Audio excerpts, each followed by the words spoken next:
Okay, so I think last time I called this part of the talk healing, resilience, healing, etc. I thought let's give it a better title, Transforming Pain into Power, because that's what you're doing there at NWRC and in other recovery communities around the country. So the first part of this talk is very much about what we talked about before, 3 months ago. The second part is more my little contribution to your 10-year centenary, when I look at some of the reflections of people who have been in and are in NWRC. So we'll have some quotes from those people. And I do ask you to have a think about some of the things I'm saying, and you will realize how they relate to what is going on in your place. So just a reminder of the book. Let me just move that over there. And lots of film clips on YouTube from Bruce Perry. There's a great one on education for teachers. Basically, Bruce is working in about 26 countries. They're educating teachers, mental health professionals, the police, sport. They do a lot of work in sport. All sorts of people. It's really great what they're trying to do. So he's got numbers of films on and clips on there. And right. So it's just remind us about trauma. Leads to a dysregulated brain, results in hypervigilance, fear, hyperreactivity, dissociation. Now, one of the original trauma experts, and I just want to say this before we move on. The buzzword in today's world is trauma-informed care. It's a buzzword. It does not mean people are actually doing things properly. It was like when I was running Wired In those years ago in the early days of the recovery movement in the UK. Treatment agencies suddenly said they were doing recovery-oriented care. They might have put a different sign on the door, but they never changed. And it's the same now with this trauma-informed care. A lot of organizations are saying they're doing it and they are not doing it. The stuff I talk about today comes from the leading experts. One of the originals was Judith Herman, Bruce Perry, Bessel van der Kolk. Some of you will know Gabor Mate. And Gabor has a very famous quote, which is, it's not the addiction, it's not why the addiction, it's why the pain. Because so many people who have developed an addiction to drugs or other things have had adverse experiences in their life. So Judith Herman says the core experiences of psychological trauma are disempowerment and disconnection from others. A bit like addiction as well. Bruce says developmental trauma can disrupt our ability to form and maintain relationships. And the person may lose their ability to trust, avoid intimacy, may feel they have no identity, and experience feelings of shame and guilt. And we all know lots of people with serious substance use problems have those problems as well. Healing is about, or recovery is about the empowerment of the person and the creation of new connections. And this is exactly what I said with Wired In all those years ago with recovery from addiction. It was about empowerment and connection. So we heal ourselves. Nobody heals us. A doctor doesn't heal us. We heal ourselves. Recovery is about self-healing, but we can't do it in isolation. We can't go and sit on a mountain and expect to come back and be healed. We do it in the context of relationships. And what we used to say in Wired In was, I alone can do it, but I can't do it alone. And we push the idea that empowerment comes from a person gaining hope, understanding of the nature of the problem and the solution, and a sense of belonging. And Judith Herman, in her wonderful book on trauma, talked about the first task of recovery is to establish the survivor's safety. That task must take precedence over everything else. The person must feel safe. And Bessel van der Kolk says being able to feel safe with other people is probably the single most important aspect of mental health. Safe connections are fundamental to meaningful and satisfying lives. Social support shown to be the most powerful protection against those who are overwhelmed by stress and trauma. However, social support in itself is not what's important. It's not just being in the presence of others. The critical issue is reciprocity. I am in your heart and you are in my heart. It's being truly heard and seen by the people around us, feeling that we are held in someone else's mind and heart. And what does it link with? It links with empathy. I'm going to be telling you things you all know, but it's nice to be reminded of these things. Empathy is the ability to put yourself in somebody else's shoes, both in an emotional sense, cognitive sense. You feel their pain as they feel their pain.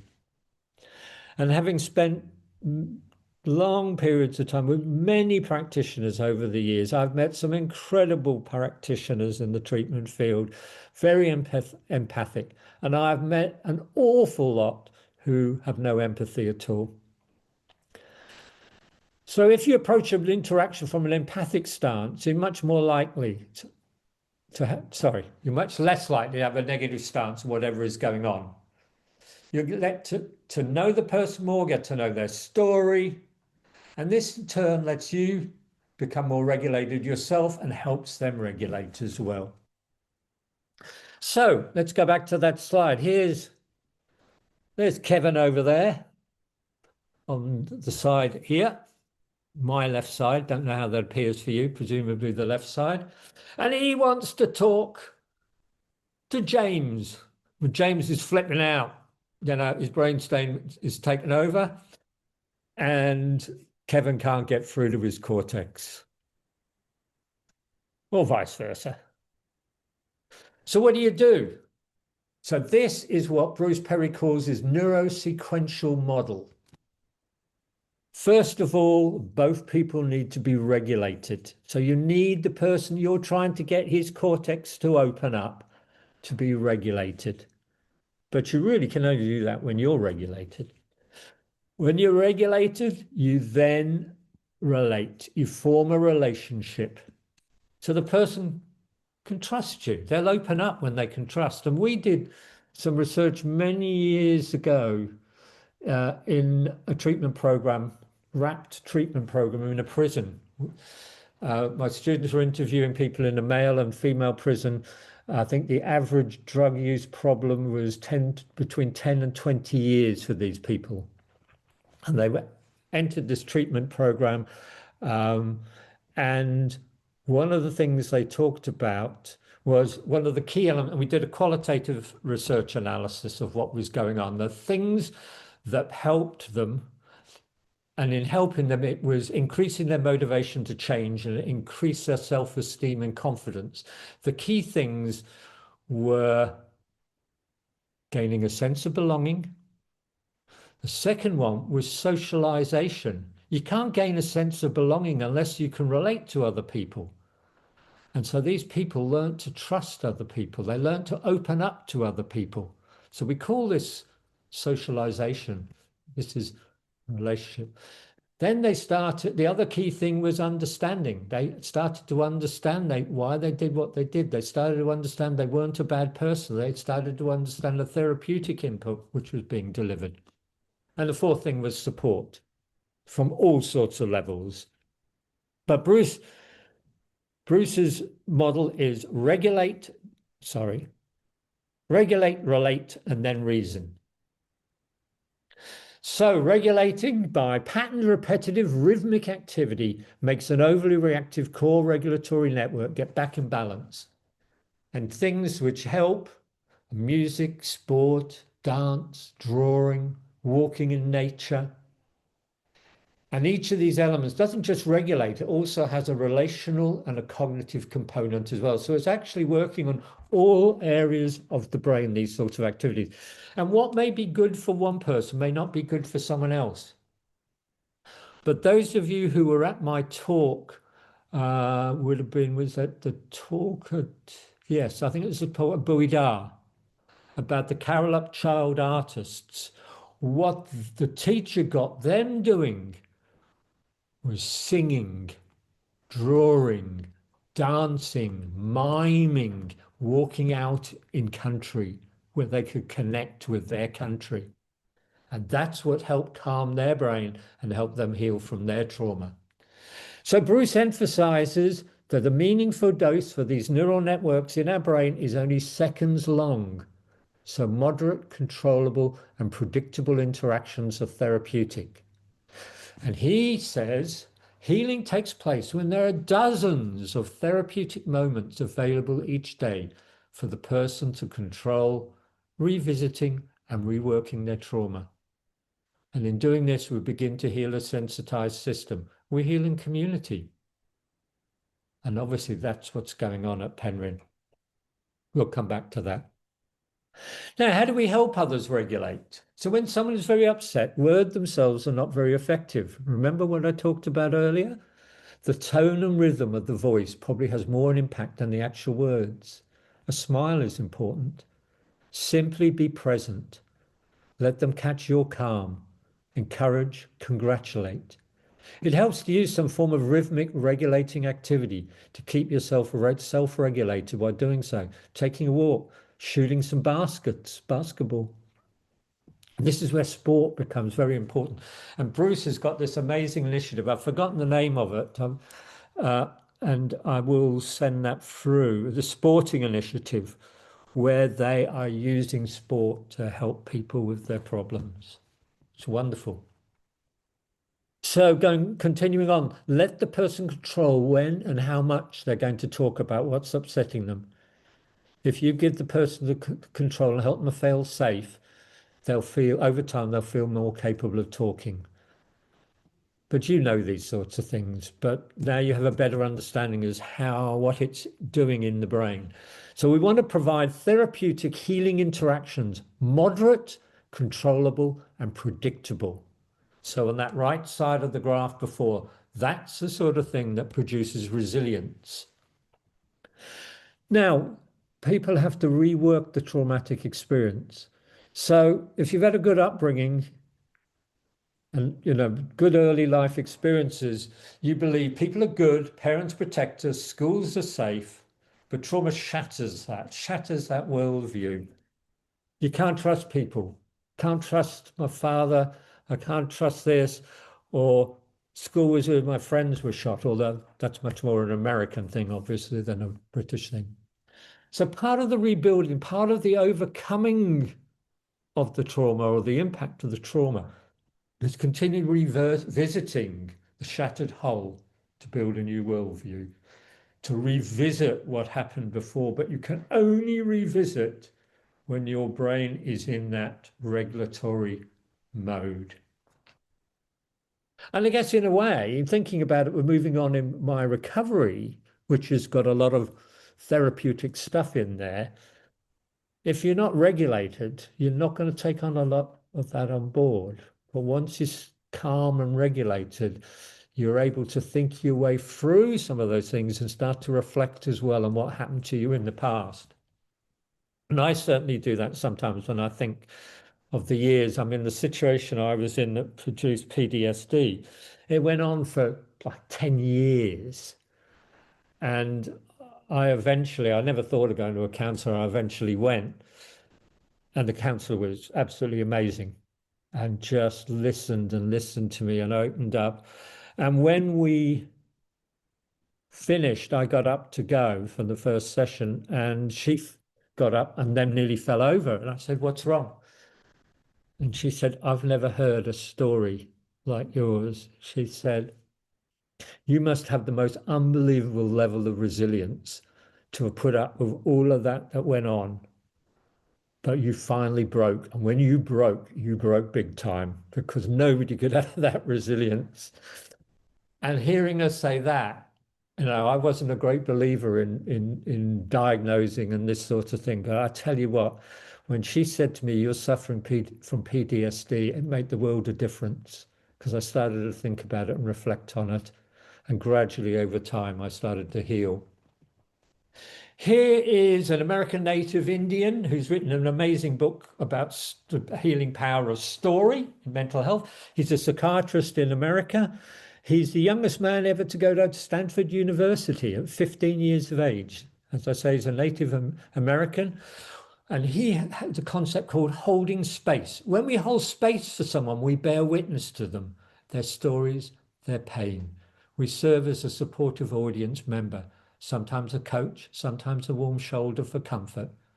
We hold the happy, sorry, we hold the person being well, being happy, being recovered.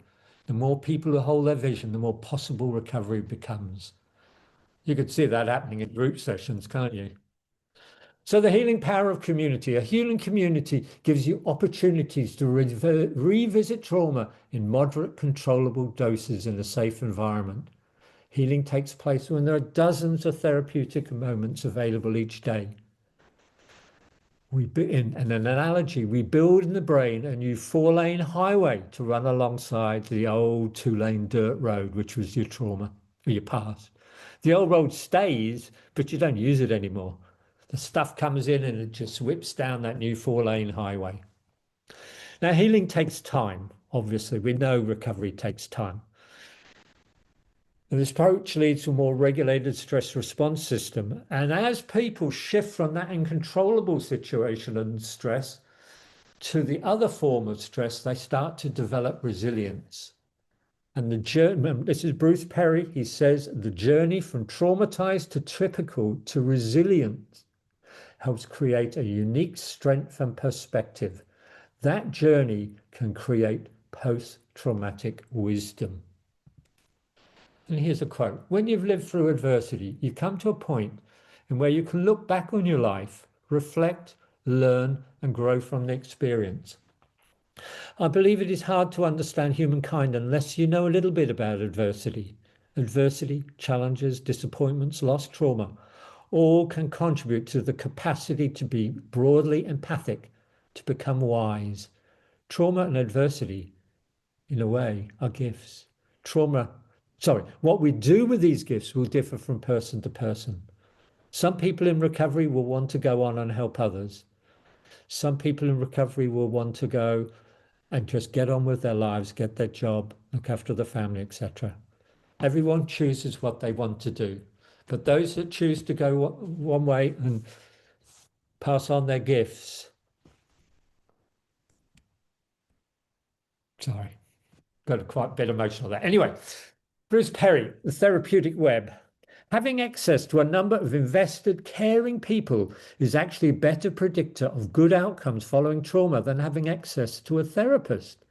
The therapeutic web is a collection of positive relationship-based opportunities you have throughout your day.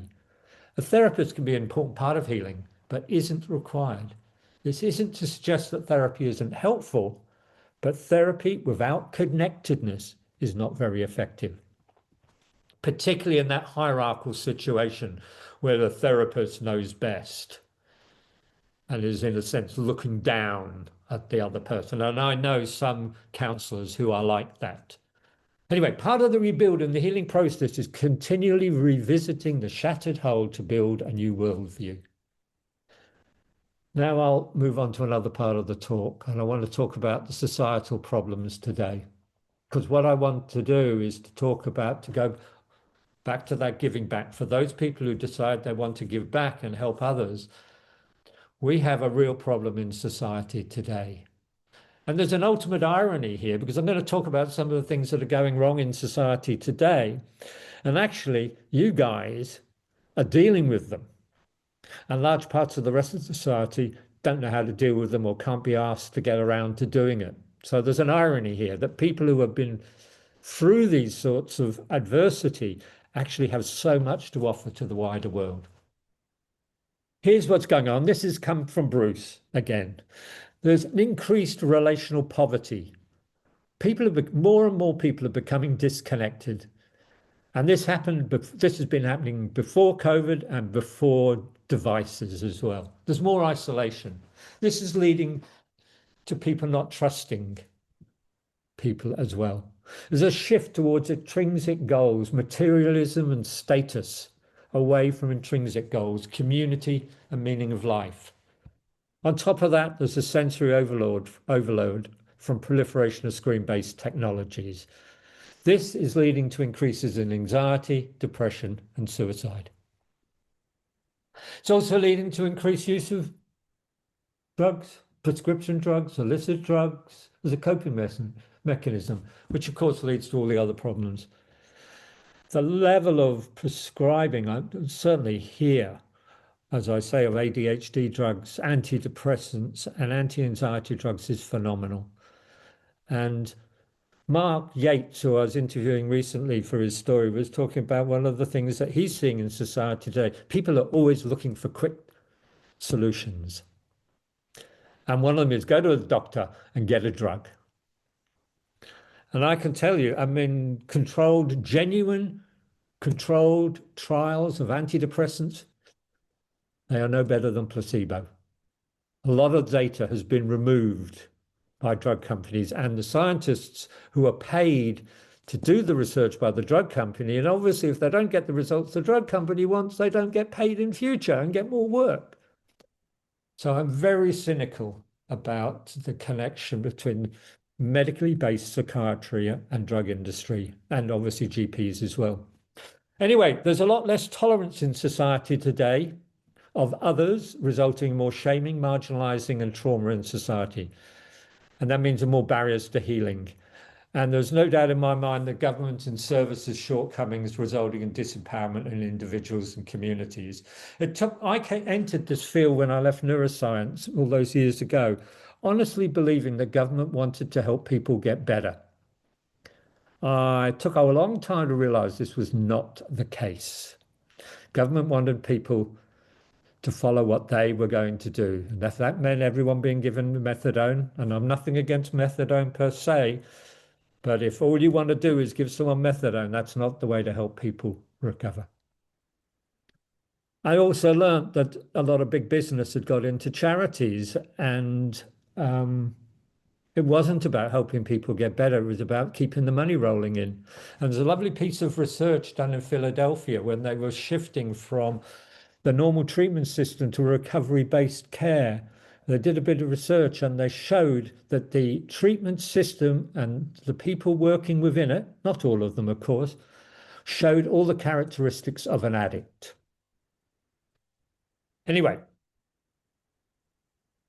let's go on to transgenerational trauma. Transgenerational trauma, in the history of the civilized world, there have been a lot of policies and practices that have led to disconnection and marginalization of people that ended up destroying family, community, and culture.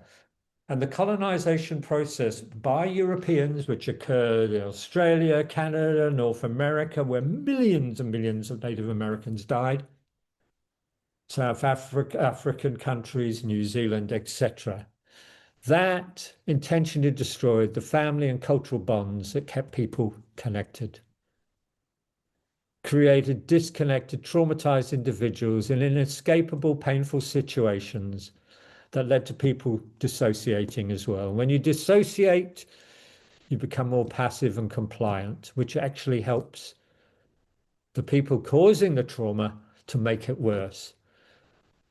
And we're now colonizing ourselves. And the perfect example is Donald Trump and his cronies in America. They are creating a colonization process, traumatizing millions of Americans. And it's only going to get worse. So Bruce Perry talks about, and this is before Donald Trump came into power, while less obvious to some, I believe that our existing child welfare, educational, mental health, and juvenile justice systems often do the same thing. They fragment families, undermine community, and engage in marginalizing, shaming, and punitive practices. Now, he then talks about our ancestors, and he talks about these people in totally different parts of the world who survived the adversities they had then. You know, all the horrible animals and things, and they didn't have a lot to protect themselves with other than the clan. And the pillars of their healing, you know, they survived, they healed the adversities they had, were a connection to the clan and to the natural world. to regulating rhythm through dance, drumming, and song. A set of beliefs, values, and stories that brought meaning to even senseless random trauma.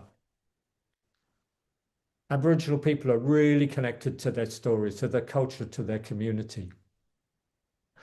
And the medical model, Bruce Perry says, greatly undervalues the power of connectedness and rhythm.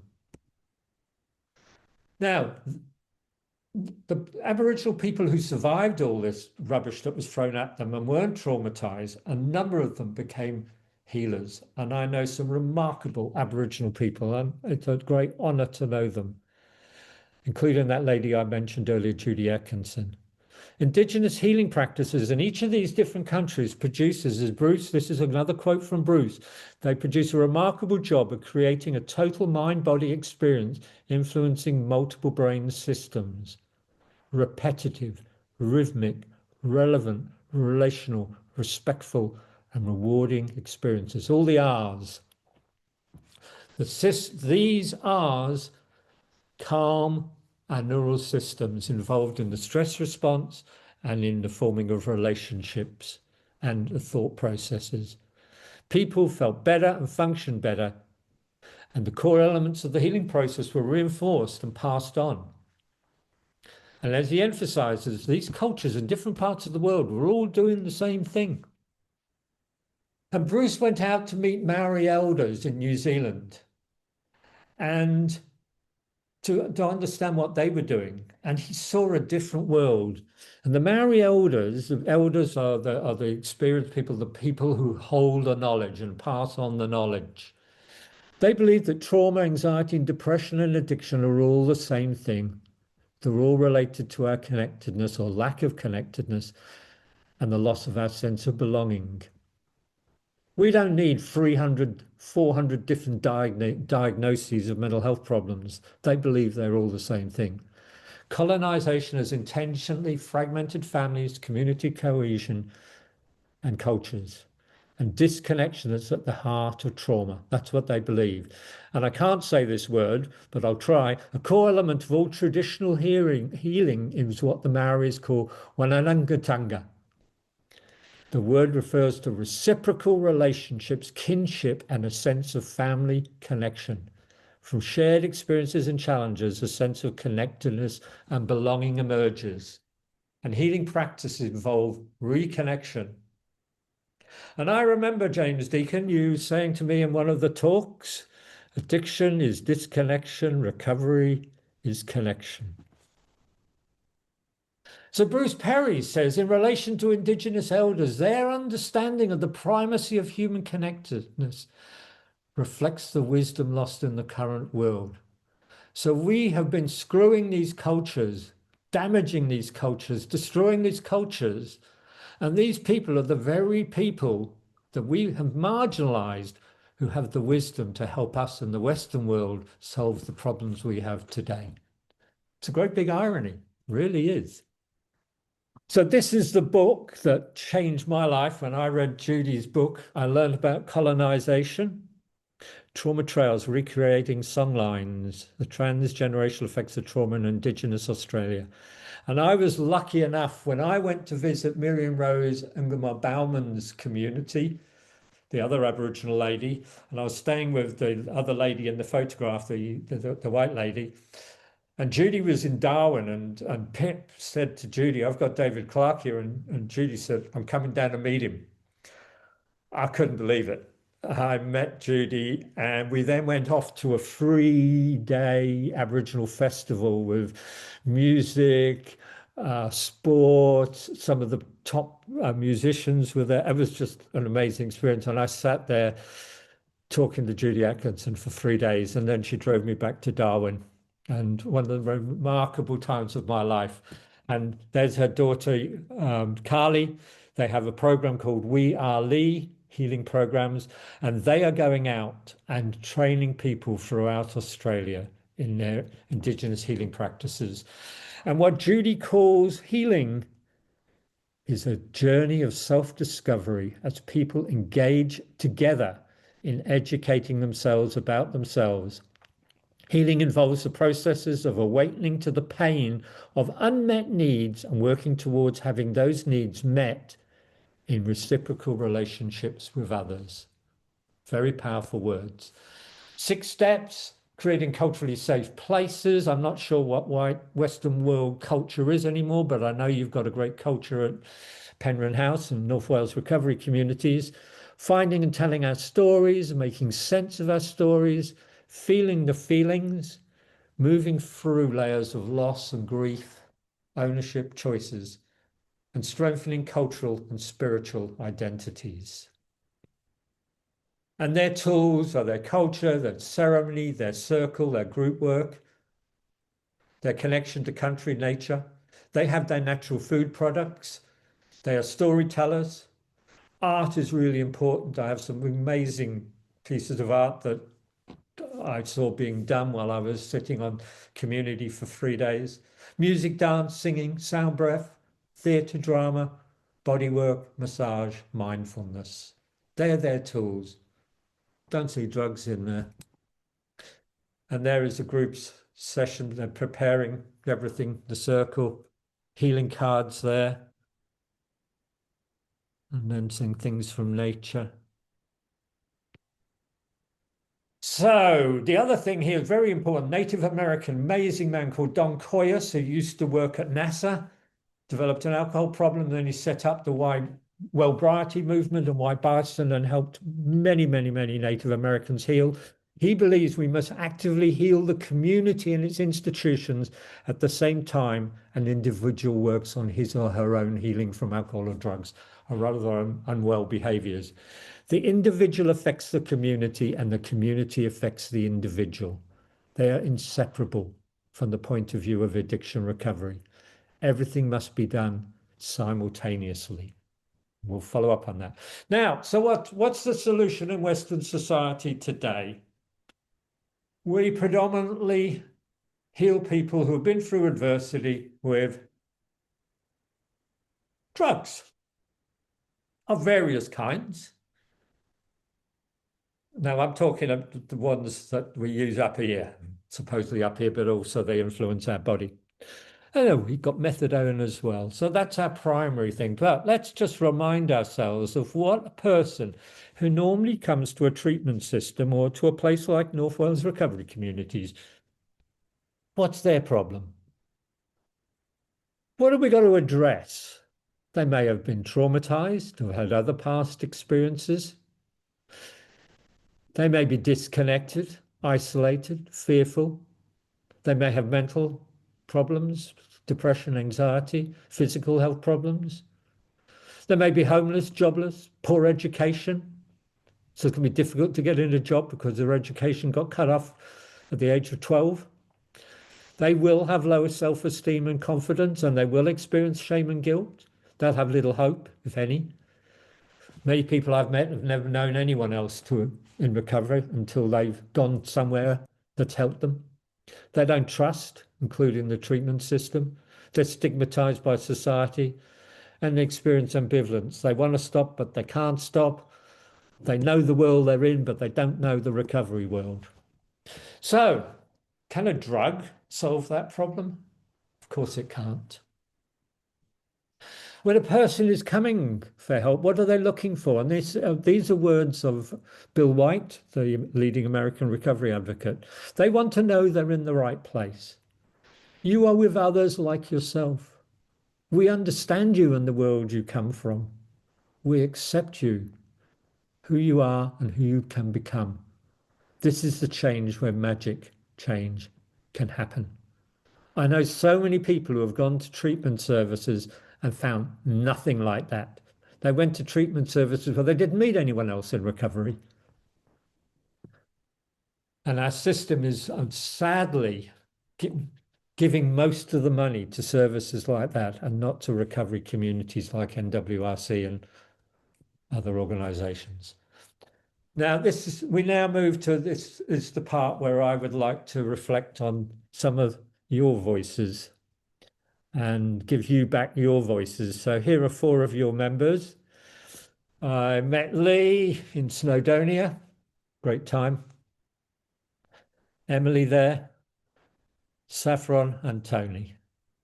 And you obviously all know those 4 very well. Now, Lee and Saffron have been interviewed multiple times by me, and we've written long stories for them, and they're lovely stories.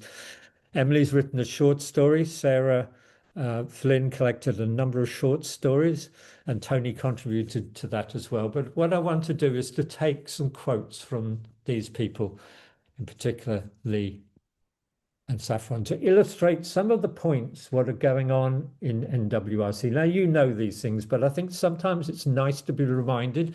And if there are people who are in early recovery there in the room today, this will help you believe you're in the right place. We start with Lee. So these are long quotes, so I'll read them. I can't put Lee's accent on. I was filled with fear going into an unknown world. The first person I met as I went through the front door at Penrhyn was Saffron, Saf Roberts, who was working there at the time. I informed Saf that I couldn't talk as I was too anxious. She told me that she understood, as she knew all my emotions would be coming back because he was coming off the drugs. I started to tell her some of my story, and then she told me a bit about hers.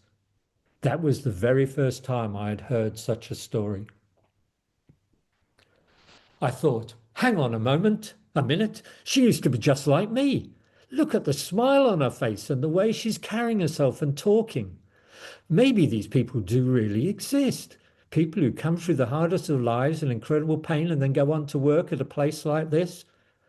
That was the first time that I saw what I now know is the transformation of pain into power. Her power in this instance was to show me that recovery was possible. So I thought, maybe I can do this recovery. However, I was still filled with fear. Let's go on to Saffron. We're going to have a lot of belonging in this quote. Gaining a sense of belonging played a major role in the early stages of my recovery journey. I had never previously thought I belonged somewhere. I felt that I could fit in anywhere, but I never felt a sense of belonging. At Penrhyn House, I felt strongly that I belonged. I learnt that there were people there who were completely different to me, but I still felt that we were connected. We just had to have a common theme or a common goal. What we had in common was where we had been and how we were trying to better ourselves a little bit more every day. Belonging, connection, and love are key for recovery. Let's go further into Saffron's experience. When I first came to Penrhyn House, I could not accept a lot of things that had happened to me or that I had done. I felt strong guilt and shame for not being able to be a mum to my kids and letting them down so badly. This is not the sort of stuff that people talk about in the so-called normal world. When I went into group meetings at Penrhyn, I heard other people getting vulnerable and talking about things that they felt guilty and shameful about. It helped me do the same thing, although this occurred slowly over time. I've been taught previously that being vulnerable was a real weakness that people would take advantage of. I listened to other mothers getting vulnerable in meetings by describing how they'd let their kids down by putting drugs first, and I could see that these confessions were actually helping them. It was like the person was taking back their power, taking responsibility for what had happened in the past. In listening to these stories, I realized that I wasn't alone in the bad things that I had done and the choices that I had made. I was beginning to understand that I didn't have a moral deficiency and I wasn't a bad person. Bad things had happened to me and I was a sick or damaged person. However, while it wasn't my fault, I did have the responsibility to accept what I'd done and try to overcome my current problems. I slowly started opening up about my story, and it definitely left me with a feeling of taking my power back. And we finished with these long ones with Lee. Giving back. I think that helping other people was actually helping me to heal. I was sitting in groups almost every day and hearing people's stories. I came to realize I'm a bit of an empath. I can feel people's emotions and their pain and can even pretty much sense things about a person as they enter a room. It brings me so much joy to be able to help other people. I don't want people to feel like I once did, so I do what I can to help them. There may be small things like checking in on someone during the day just to see how they are traveling. If they want to talk, I'm always happy to listen. And I just want to finish with a few small little quotes. And The first one is from Emily, and just to show that immediate effects that can happen. The first thing I remember is being offered a cake. Now, obviously not that cake. I just found that somewhere on Google and put that there. It was just a cake, but it had been a lifetime since I'd been a welcomed guest. I was in a lounge full of people who wanted to know me. I don't know exactly why, but that day changed everything. Obviously, it started a process. Now, some quotes from the short stories that have gone into the blog series I put together. This is the gratitude of people from NWRC. Angie, the second I walked through the front door, I felt genuine love. Vicky, I had found a community that listened to me, where I could be truly heard. Martin, for the first time, I had positive role models and I never had to look far for inspiration, as I am surrounded by it. Nicola, I feel so connected now, something that I have never felt before. These are true friends who don't want anything from me. And Linda, Penrhyn offered freedom to be myself without being judged or questioned. It also gave my kids support and hope. And I end with some words from, well, not quite the end of the talk, but this section, Bruce Perry, The Power of Community. But the key to change, honestly, is that you have a healing environment that's filled with people who see you, who make you feel that you belong. Because what they then allow you to do is that when you are in need of a regulatory interaction where somebody just is present, you can do that. When you need of somebody who's going to do something where you are needing some guidance, intellectual guidance, you have somebody who can do that. And you don't just have one therapist. Bill over there may be able to help you with this, and Julie over there with that. You have multiple people helping you. So, one of the things I just wanted to emphasize here is this transforming pain into power. It's happening within Penrhyn, and I know it's seeping outside now. I've been talking to people like Alex and Sophie McCluskey and Lee and Saffron and the sorts of things they're doing out in the community. I've talked about how communities are disconnecting and how recovery communities like NWRC can spread the word of the things that are needed for people to heal. They can help the wider community do that. And I just wanted to finish with 3 slides of an approach that is used and was actually the foundation basis for the development in part. That guy called James Deacon, he went to a talk in Glasgow, I think it was in 2010, and he heard a speech from a guy called Mark Gilman, who introduced him to asset-based community development. And I mention this because I know Cormac very well. I've met him over here in Perth, and he's coming back here in August, which is really exciting for myself and my colleagues here. Cormac is one of the world leaders in asset-based community development. He lives in Ireland, and I can strongly recommend this book, The Connected Community, written by Cormac and the late John McKnight, who passed away very recently. John was one of the originators of this approach. And having criticized the system, and I'm very critical of the addiction and mental health systems, I just want to point out some of the problems. The most common approach to helping people is focusing on the community's needs, deficiencies, and problems. We look at weaknesses and deficits. This depersonalizing approach disempowers and causes harm to community citizens. The alternative path to community development, asset-based community development, or ABCD, focus on the community's assets, their capacities, and their abilities. Significant community development takes place only when local community people are committed to investing in themselves and their resources. Healthy communities are built bottom up, not top down. And that's why all those years ago, I developed Wired In to try and empower people and empower families and communities.